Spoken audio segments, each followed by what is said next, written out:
Questions and comments? The honourable member for Kitchener-Conestoga.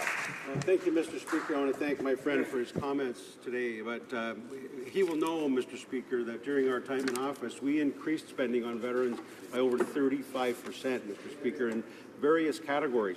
But one of the things that was disturbing about my colleague's speech today is his trying to conflate the issue of family with using a minor as an example. And here we have a 30-year-old person who was convicted of killing a cop who never served a day in his life, collecting veterans' benefits, benefits that should be going to support our veterans. Does my colleague actually believe that this is the way to treat our veterans when they're waiting in line for services? And here we have someone who is a convicted killer of a policewoman and is receiving benefits, Mr. Speaker. The honourable member for Winnipeg Centre. So another hypothetical.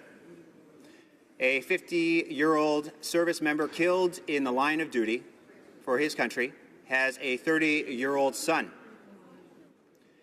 If we start limiting the age of the family members who are entitled to services, because we're starting to say you're 30 years old, and I'm not talking about crime, I'm talking about the age. And this is what the Conservatives have led us down a path about age. They've said over age 21, they're not entitled. Over age 25, if they're in university, you're not entitled. And what I'm saying is there is a reason for that, because we do have service members who are 50, who have a 30-year-old son, and that service member is killed. And so we need to be able to support those families to make sure that they have the services which are required to help them. And so that is the question, is how do you make these regulations better so we can actually serve families and respect each and every value that we find here in Canada, all the Canadian values which are extremely important.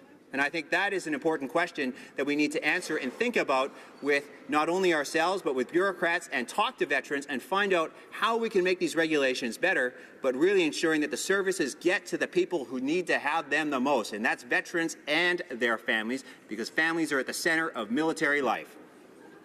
Questions and comments?